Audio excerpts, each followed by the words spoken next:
Hey guys, welcome back. This is part three of building the claymaker. We're almost done.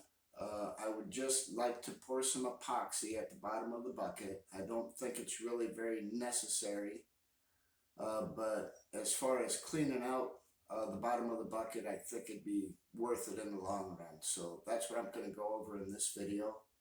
And by the end of this video, it should be ready to go. So let's go.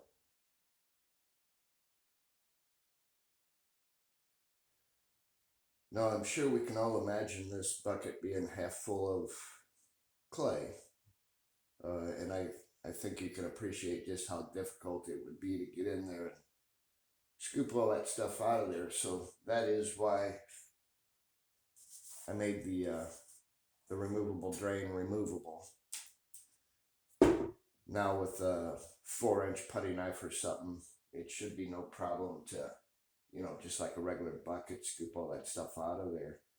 One other thing I did notice, if you look at the bottom, you've got that flange glued down there. I decided that that would just be too hard to clean. It'd be nice if that was completely flat down there. So the next thing I'm going to do is actually get some epoxy resin to actually get up to the top of the flange. But all I bought was 24 ounces. It's kind of expensive too. So I'll fill it up as high as I can. What I'm gonna do is I'll run a bead of caulking around there enough to where the wire ties and the end of the sock will be able to fit all the way down to those 4 extra holes I drilled all the way at the bottom of the flange.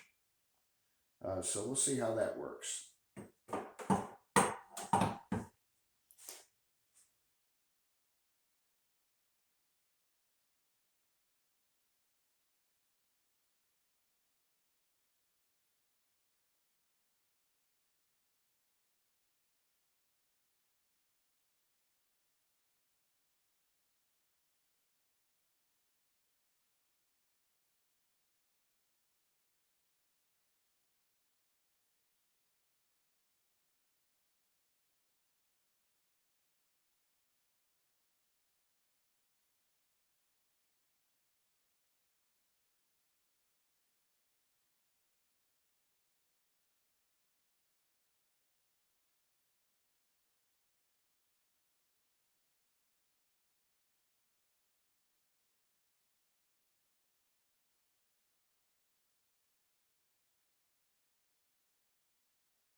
Hey guys, just a couple of tips on pouring epoxy if you've never done it before.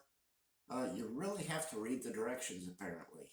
If it tells you to measure by volume, measure by volume. If it tells you to mix it well for 5 minutes, I'd almost recommend mixing it for 7.5. I mean, just to make sure. I guess that's the biggest problem is you've got it's a two-part epoxy, and if they're not completely mixed up, it won't set right. It's really frustrating. Be careful how deep you pour. You have deep pour epoxies, and then you have regular epoxies that you just pour on a tabletop. So make sure you know what kind of epoxy you do have. And then finally, the cure temperature. Just keep it in room temperature, whatever the directions ask you to. I know some people will take the epoxy and kind of warm it up as they're mixing it. I don't know if that helps or not, but get on YouTube. Look into pouring epoxy. Pouring epoxy is actually very easy. Unfortunately, it's also very easy to screw up. So, good luck.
Okay, well, that looks like I've covered everything. The claymaker is done, so I hope this video worked for you. I will be making more videos as I use the claymaker, so stay tuned, and we'll see you the next time. Thanks.